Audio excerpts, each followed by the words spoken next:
Hello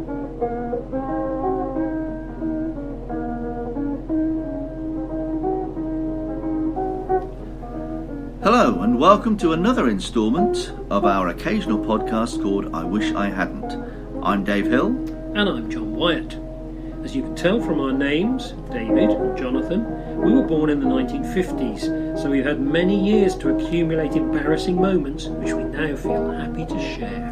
The dictionary defines regret as a sorrowful remembrance, a sense of loss. But we're not in the business of sorrow and loss here. We're dealing with those things in life that we might wish had been otherwise, but which we're now prepared to own up to.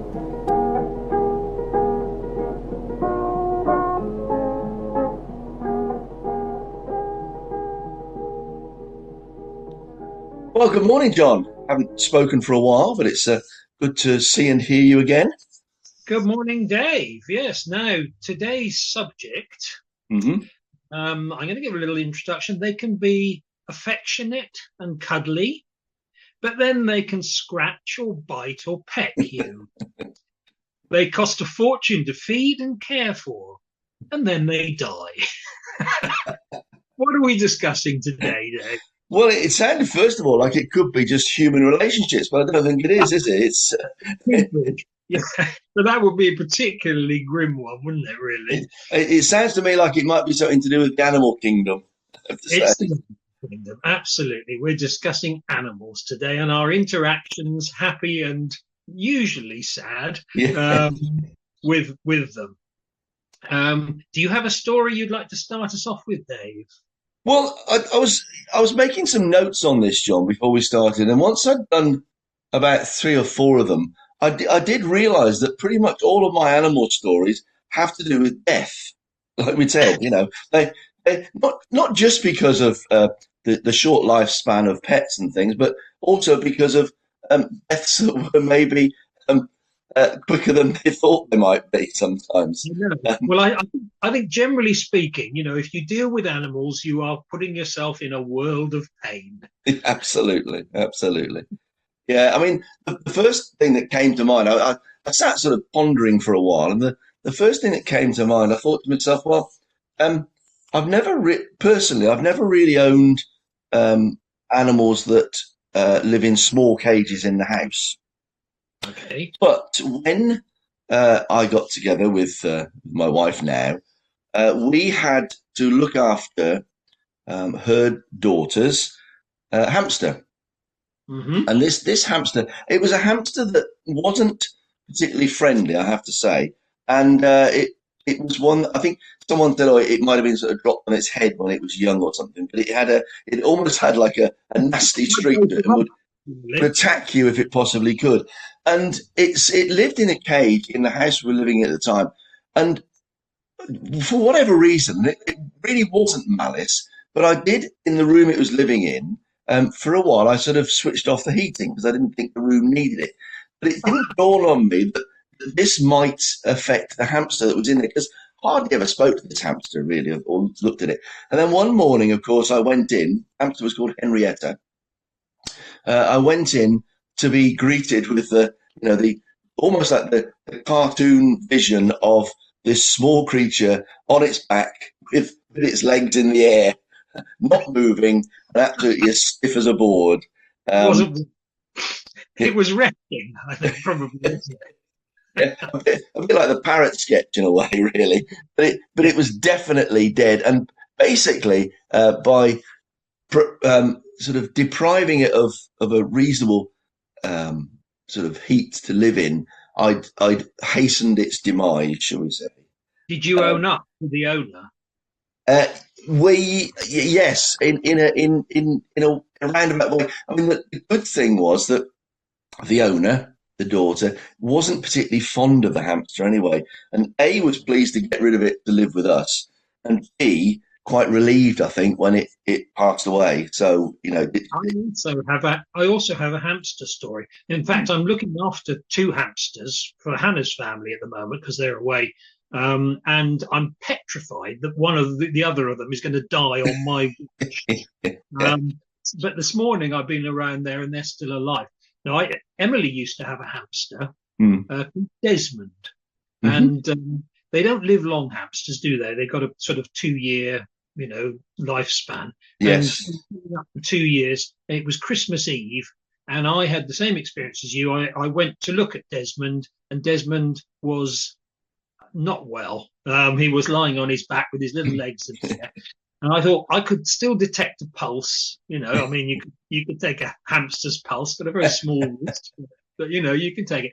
And I decided that what I would do, I would hold Desmond in my hands and breathe on him like a sort of monster kiss of life. Yeah. And I held him for about 2 hours and breathed, and he revived. Wow. So I can say that I have revived the hamster by giving it the kiss of life. I mean, downside is it got through Christmas, died on Boxing Day. But I mean, you can't have it both ways, can you? Really? No. I mean, I earned, Emily's praise for rescuing her hamster from a near-death experience. But small animals are not. I had hamsters when I was a kid. And one of them got out, and the other one died. As they do. Yeah. I mean, the one thing I always feel guilty about is that when we were growing up in the countryside, we did have, and this lived outside. We did have a rabbit called Pixie, and I mean, it's the old story of I want a rabbit, I want a rabbit, I want a rabbit. Will you look after it and clean it? Yes, of course I will. Of course I will.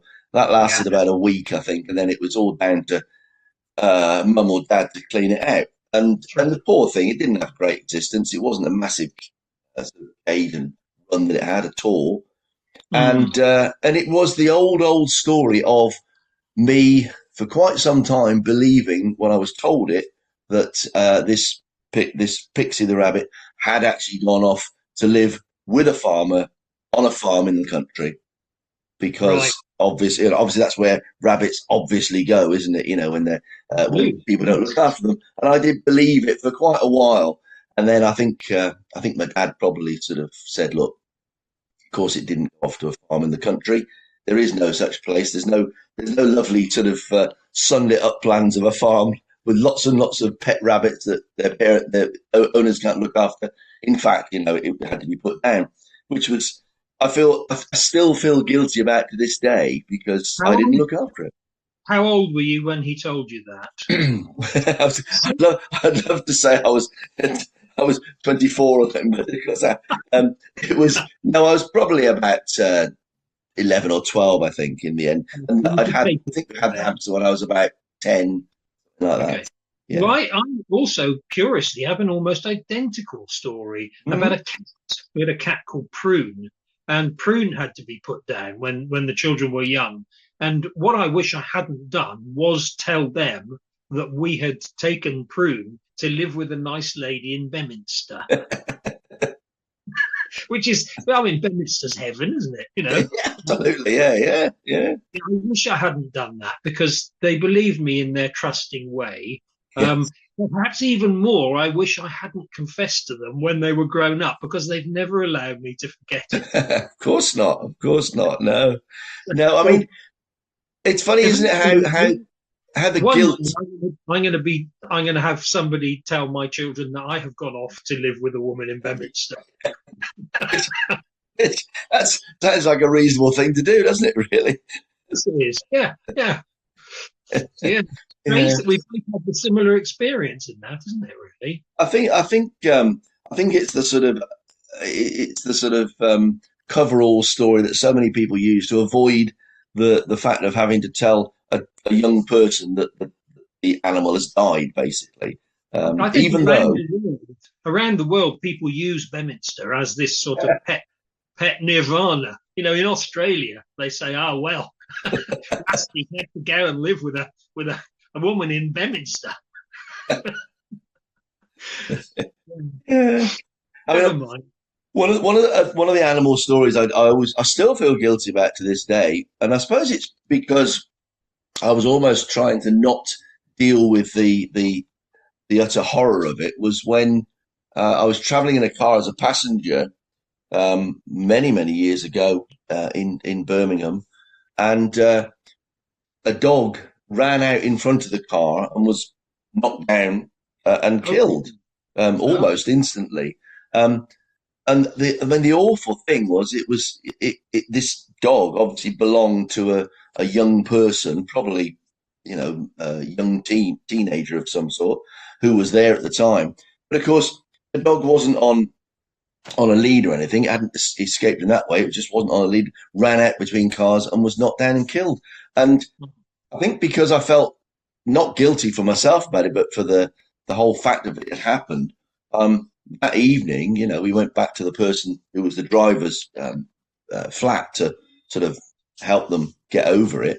And whereas everybody else was being really kind and considerate, I was making what I thought were jokes about it, which was probably the wrong thing to do. But sort of talking about the fact that this animal, in its next life, it'll probably realise as it's going to go between cars that it's maybe not a good thing to do and stuff like that. And I've felt guilty about it ever since, because I really should have joined in with the, don't worry, it's one of those things. It wasn't your fault. Whereas, I was saying things like, it would have been all right. Would have been all right if you hadn't seen it and then accelerated, that sort of thing. So. I think it's very sensitive. I think death is a learning experience. Yes. You can take something from it, can't you? Yeah, absolutely, yeah. Like I saved Desmond the hedgehog, the hamster. I also saved the life of a hedgehog. Yes. A couple of years ago, because I was walking back up the road to my house and I saw something sort of sitting in the middle of the road, and I realised it was a hedgehog. And hedgehogs are fairly scarce now, aren't they? Mm. So I stood in the middle of the road and stopped the traffic both ways long enough for the hedgehog, who was in no real hurry, to cross the road. Yeah. The drivers weren't terribly happy with me anyway. I felt I'd done a good deed. Inevitable downside. The next day I went out and found a squashy mess in the middle of the road. The hedgehog had obviously tried to run the gauntlet again, and this time yeah. I hadn't been there to save it. I wish I hadn't seen that, Frank. I was so pleased with myself for saving its life that I wish I hadn't gone out the next day and just seen a squashed hedgehog. Oh, yeah. I mean, did you investigate to make sure it was the same hedgehog, or I didn't? You don't think then that the one you saved went to its friends and said, "There's a bloke who'll let you help you cross the road out there," and they all believed him, and that was it then, It makes me feel even worse, Dave, that the word got around in hedgehog land, that I was going to be there as a kind of a crossing warden for hedgehogs. Yeah. It's not my job, No. Have you ever been chased by an animal? I think I thought I was being chased by cows once, in a field in Solway, as it happens. But I think they were more inquisitive than yes. chasing, and so they're moving quite quickly. And me being, totally lacking bravery when it comes to large animals like that, I found myself sort of moving quickly through the field towards the gate because I was concerned that they'd smell fear. I'm not surprised. They can be quite alarming, can't they? Particularly herd of bullocks. I mean, I've been chased by a horse, to the extent that I had to climb over barbed wire into a stream to get away from it.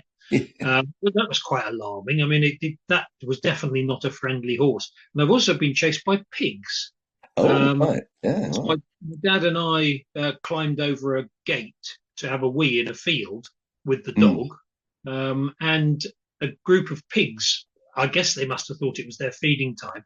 They chased us, and we ran. We left the dog behind. And just vaulted over the fence in time before the pigs all rushed up. It was shortly after do you remember the Muriel Mackay case, where she was allegedly fed to pigs, and I think that was probably sticking in our mind. I didn't want to be pig food, No. And you obviously thought, you and your dad thought that the pigs had looked up and thought, oh, it's feeding time. Look, exactly. a couple of small sausages to start off with. Quite exactly, yeah.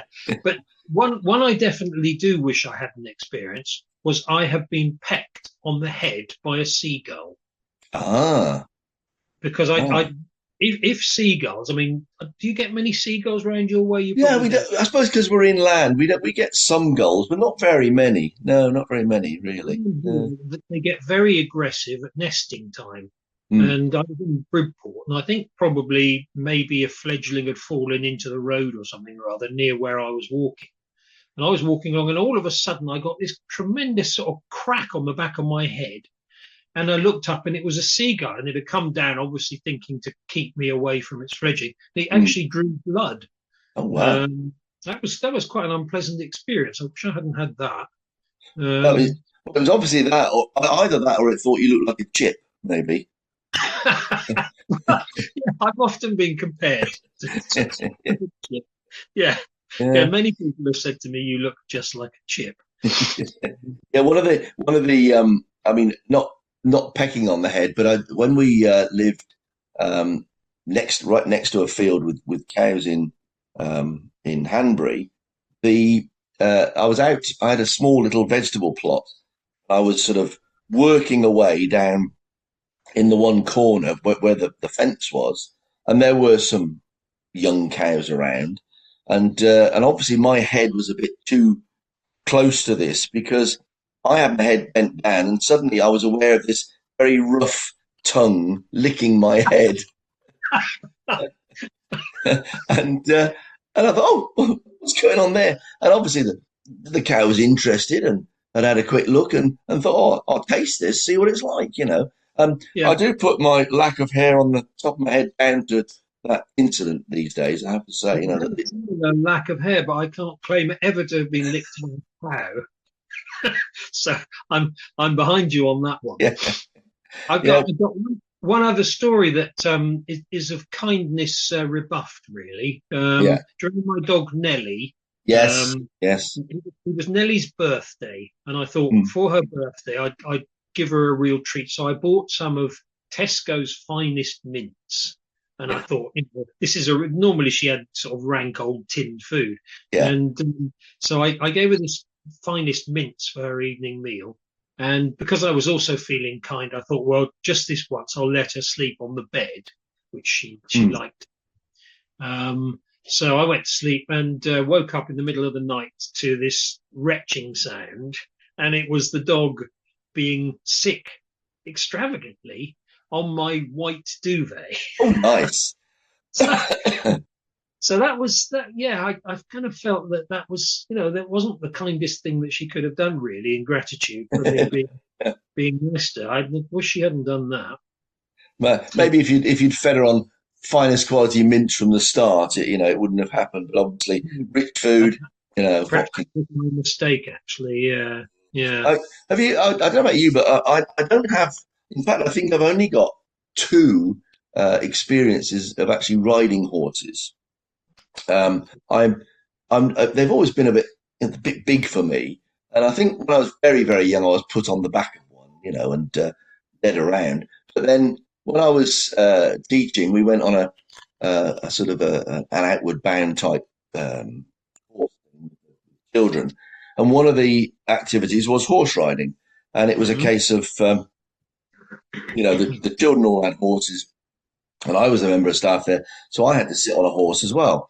I remember getting on this thing and being told what to do, and thinking, first of all,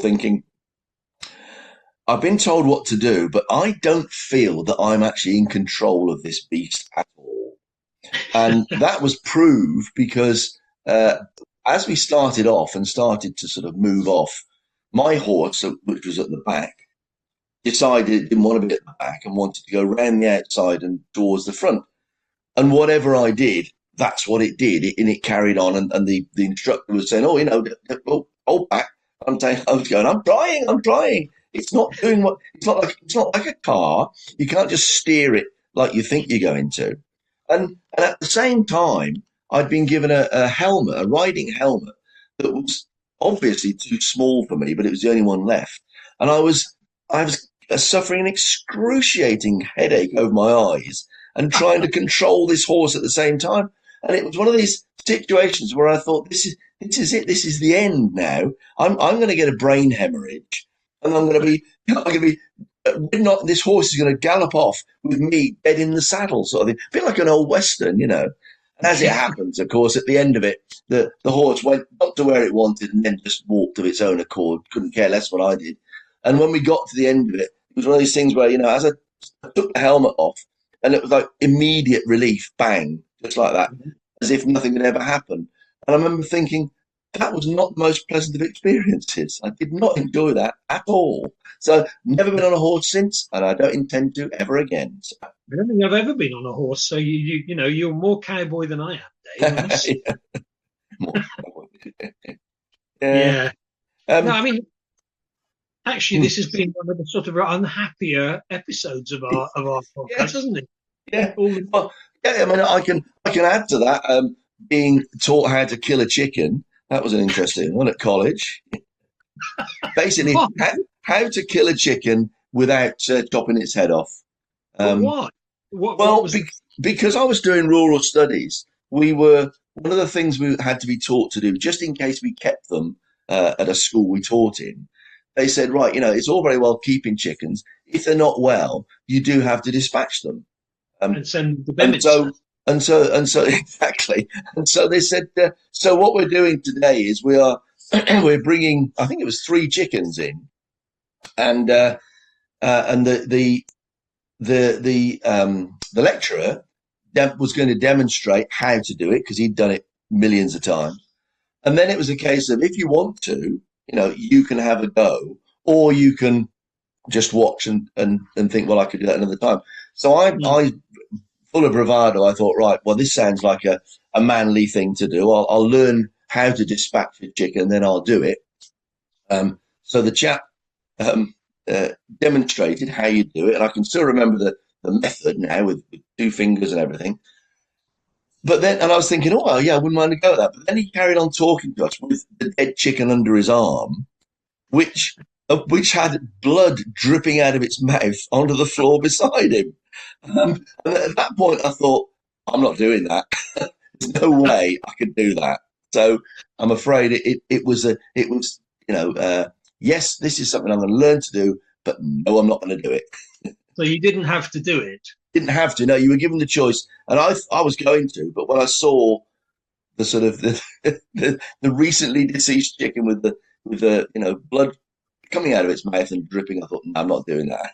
No way. Did anybody else do it then? Yeah, a couple of people did. One of the girls in the group did it, and a couple of the lads did it as well. But I thought, no, I'm not. That's not. I'm all peace and love man towards chickens. I think. No, yeah. Well, I got this sort of Buddhist thing. I don't even like killing wasps and flies much. Well, yeah, wasps. I don't hold with wasps. I'm afraid. If a wasp comes in, it tends not to be shooed out of the window. It tends to be squashed. Bees, yeah. I will usher out quite happily. Right. Yeah.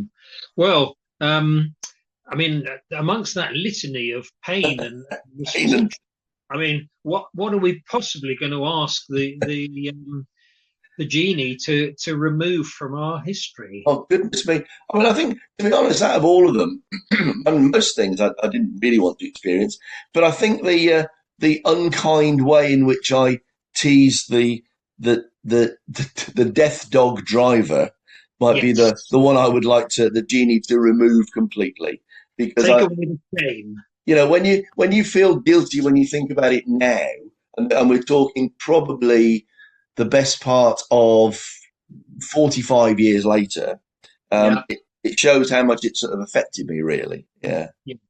I think personally, I would like to not have been pecked by a seagull because it was painful. I didn't like. It gave me a hell of a shock. I would like to have just, avoided that. I would like the seagull to have, flown into a lamppost or something. Absolutely, yeah. I think that would be nice if the genie could do that for me. But that sounds good. Well, and until we reconvene, I will finish. We'll finish it off now, and we hope to. We have more ideas in store, don't we? So we do it. We do indeed, yes. And we will at some point soon. We'll record another one. We will. Okay. Yeah.